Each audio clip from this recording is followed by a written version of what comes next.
हिंदी भाषा की पहचान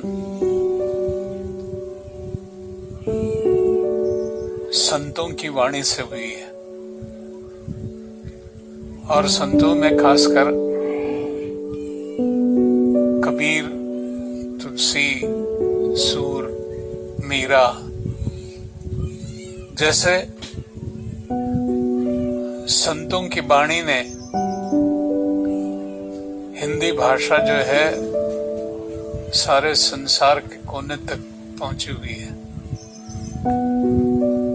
कबीर एक ऐसा फक्कड़ और लापरवाह कवि है जो सच है वो बोलता है,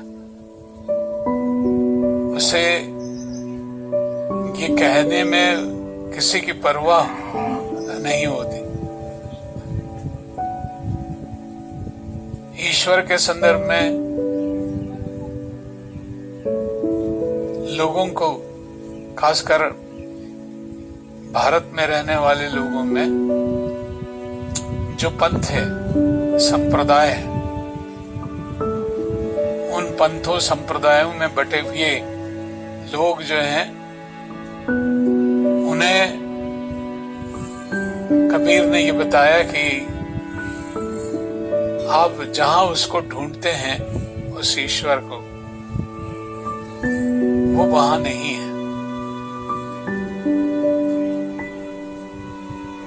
12वीं सदी में महात्मा बसवेश्वर ने भी ये बताया था, जिनके पास पैसा है, धन दौलत है, वो मंदिर बनवाते हैं।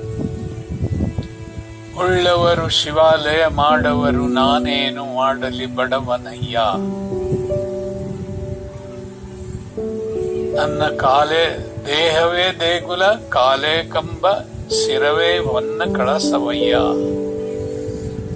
जिनके पास दौलत है वो मंदिर बनवाते हैं, मैं जैसा कपल्लक और गरीब आदमी जो है, मैं कहां से भगवान का मंदिर बनवाऊं। मेरा मंदिर तो मेरा शरीर है, देहवे देगुला। इस मंदिर के खंभे जो हैं वो उसके पैर हैं, काले कंब सिरवे वन्न कड़सवैया, और मस्तक जो है उसका शिखर है, कलश है। ये बताने वाले बसवेश्वर और जो कबीर है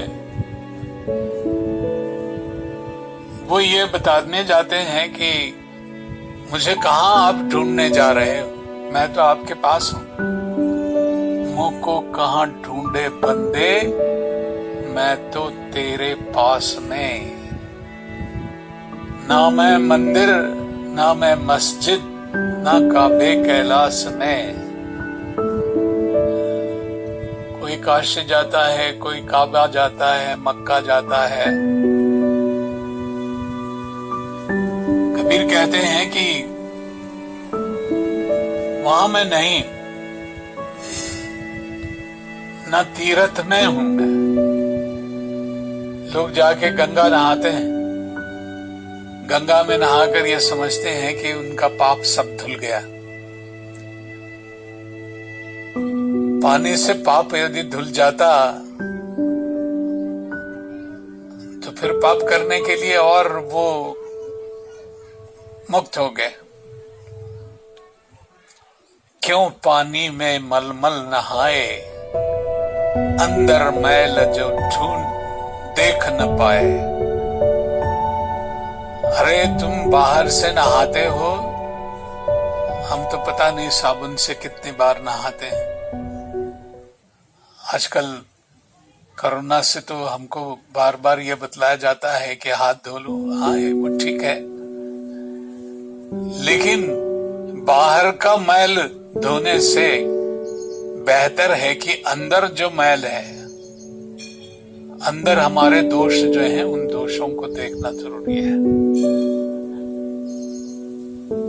मराठी में एक संत कवि कहता है, तुझ आहे तुझ पाशी, परी तू जागा चुकलासी। हमारा भगवान जो है, हमारा ईश्वर जो है हमारे भीतर है, और इस भीतर के ईश्वर को देखने के लिए न सत्यनारायण की पूजा, न वरदा शंकर की पूजा, न कहीं किसी मूर्ति की पूजा की आवश्यकता है। ये कर्मकांड जो है, इन कर्मकांडों के करने से कोई भगवान प्रसन्न नहीं होता। मंदिर मस्जिद जाने की बजाय अपने भीतर जो है, जो श्वासों की सांस में, आदमी की सांस जब तक चलती रहती है तभी तक तो वो होता है। जब सांस बंद हो जाती है तो सब खत्म खेल। तो भगवान को पाने के लिए जब तक हमारी सांस चलती है तब तक हमें इस संसार में होने वाले सभी लोगों के भीतर खलक में खुदा है। खलक का मतलब है ये सृष्टि, ये दुनिया, इसमें खुदा है। और तुम्हारे भीतर भी घट घट में वो साईं रमता कटुक वचन मत बोल। हर घट में, हर जीव में वो साईं मतलब वो ईश्वर, वो स्वामी तुम्हारे भीतर बसता है। इसलिए किसी से कड़वी बातें न कर। ये इतनी सहज और सरल सुंदर बात कबीर ने हमको सदियों पहले बताई, फिर भी हम लोग आज कर्मकांड में हैं। मंदिर जाते हैं, गुरुद्वारा जाते हैं, मस्जिद जाते हैं, वहां थोड़े ही भगवान है।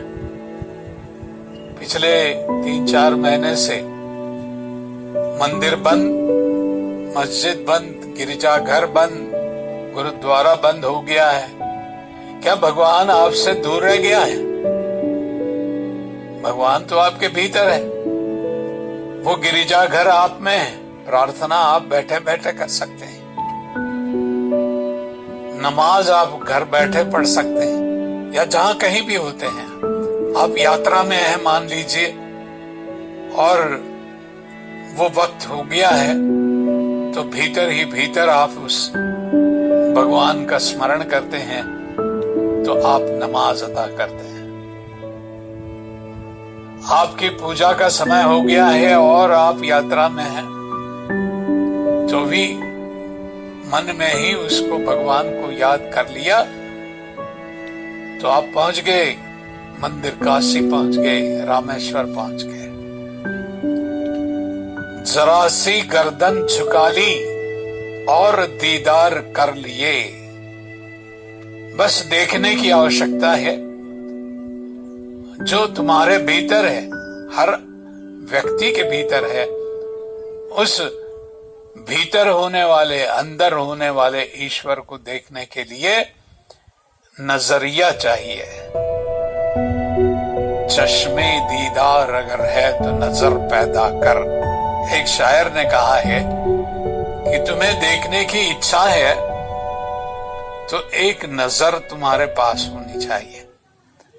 कबीर एक ऐसा नजरिया हमको दे गया है कि हमारे भीतर ही हम उस अल्लाह के, उस परवरदिगार के, उस महादेव के, उस राम के, उस यीशु मसीहा के, उस गुरु नानक के दीदार कर सकते हैं।